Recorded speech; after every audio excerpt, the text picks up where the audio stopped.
Olá, tudo bem com você? Deus havia prometido a Sara e Abraão que eles seriam pais de um menino, mesmo sendo já idosos e Sara estéril. Era uma promessa do Criador do universo. Mesmo assim, Sara não teve paciência para esperar o cumprimento do que havia sido prometido e, ansiosa, quis resolver o assunto da forma dela. Essa história está relatada em Gênesis capítulo 16, versos 1 a 4. Muitas pessoas agem como Sara e acabam colocando o carro na frente dos cavalos, quando tudo o que deveriam fazer é confiar em Deus e viver mais o presente. Ansiedade e depressão são os problemas de saúde mental mais comuns e crescentes. Nos grandes centros urbanos, 1 em cada 3 pessoas sofre de ansiedade. Infelizmente, as condições de vida da vida atual parecem favorecer esses problemas que trazem muito sofrimento aos portadores dessas doenças, assim como também a seus familiares. Existe algum jeito de prevenir a ansiedade?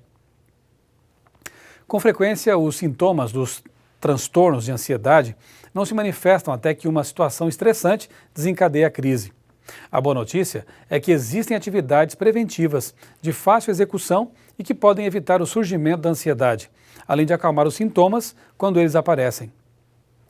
Fale sobre seus problemas. Procure conviver com pessoas em estreita relação de amizade com as quais você possa compartilhar amplamente suas experiências. Os que estão sempre isolados correm maior risco de sofrer com ansiedade. Se esse for o seu caso, mantenha um bom relacionamento com algum familiar ou amigo que possa suprir essa necessidade de companhia. Pratique o relaxamento.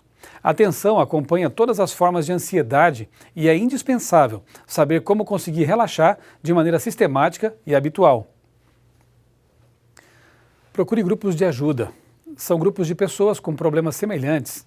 Em muitas cidades há grupos de terapia organizados. Nesse contexto, você aprenderá muito com a experiência dos outros e eles poderão compreender muito bem suas dificuldades.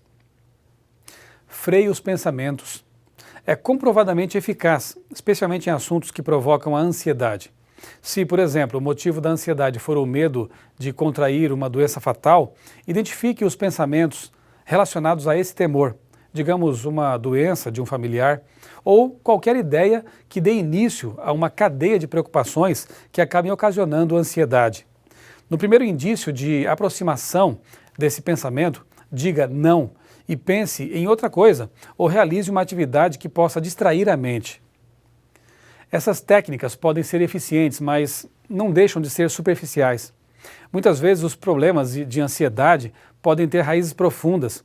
Nessas circunstâncias é preciso combater a causa do problema e não apenas os sintomas.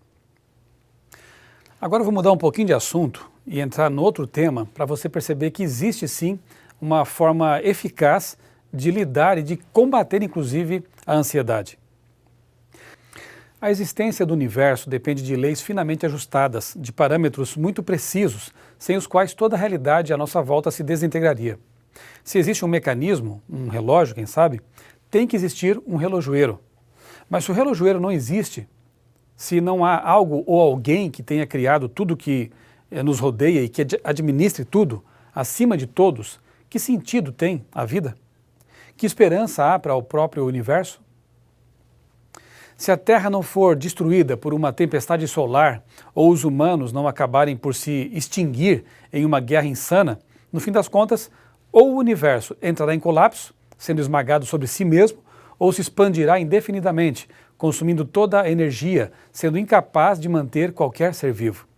A maioria das pessoas evita pensar nessas coisas justamente porque não quer viver de ilusão. Contudo, acabam fazendo justamente o que querem evitar. Vivem de ilusões, de prazeres momentâneos, de conquistas passageiras, de sonhos artificiais inventados pela indústria do cinema, dos jogos, do entretenimento. Mas há argumentos filosóficos e científicos consistentes que desafiam seriamente a visão naturalista, ateia, segundo a qual o universo surgiu por acaso e um dia terá fim. Vários textos bíblicos garantem que Deus existe e mantém a vida de todas as suas criaturas. Não somos um acidente cósmico existindo por mero acaso, não. Fomos planejados. A vida tem um propósito e você pode e deve se relacionar com o seu Criador. É o que ele mais quer de seus filhos. Alguém disse que ansiedade é excesso de futuro. Há pessoas que mal vivem o presente porque têm medo de um futuro que desconhecem. Para uma pessoa ansiosa, dizer que o amanhã terminará em nada oferece tanto consolo quanto Stephen Hawking dizer a um depressivo que é possível escapar de um buraco negro. Há sérias razões para acreditar que Deus existe e que nos ama, independentemente do que somos, de quem somos ou do que tenha acontecido conosco no passado. Deus se revelou de modo especial na Bíblia Sagrada e há muitas boas razões para crer que esse livro singular é realmente confiável. Uma delas é justamente o que esse livro diz sobre o futuro. A Bíblia contém mais de 2.500 referências a um evento futuro maravilhoso, a volta de Cristo. Na verdade, o próprio Jesus prometeu o seguinte: não se perturbe o coração de vocês. Creio em Deus, creiam também em mim. Na casa de meu pai há muitos aposentos. Se não fosse assim, eu lhes teria dito: vou preparar-lhes lugar. E se eu for e lhes preparar lugar, voltarei e os levarei para mim mesmo, para que vocês estejam aonde eu estiver. João capítulo 14, versos 1 a 3. No momento em que Jesus voltava para o céu, depois de ter passado 3 décadas aqui, morrido na cruz e ressuscitado, 2 anjos foram encarregados de consolar os discípulos com estas palavras: Galileus, por que vocês estão olhando para o céu? Este mesmo Jesus, que dentre vocês foi elevado ao céu, voltará da mesma forma como o viram subir. Atos capítulo 1, verso 11. Mas de que forma? Pessoalmente, visivelmente, entre as nuvens e rodeado de anjos. Será o evento mais espetacular da história. Outra descoberta que traz alívio para muitos ansiosos é a de que não existe um inferno eterno. Em seu livro Vida para Sempre, Robert Oddon compara: suponha que, por exemplo, um juiz de sua comarca sentenciasse um homem declarado culpado de assassinato a ser torturado continuamente, dia e noite, com água escaldante e ferros em brasa, a fim de mantê-lo sofrendo constantemente a mais torturante dor. O que os meios de comunicação teriam a dizer sobre isso? Qual seria a reação das pessoas, em geral, para com esse tipo de punição? Faz sentido dizer que nosso Criador, que é um Deus de justiça e amor, poderia ser um monstro de crueldade pior do que esse que foi mencionado? O dogma do tormento eterno apenas depõe contra o caráter justo e amoroso de Deus. A Bíblia afirma que após o julgamento final, os ímpios serão consumidos. Isso está em Apocalipse 20, versos 8 e 9. E se tornarão cinzas, como está em Malaquias capítulo 4, de 1 a 3.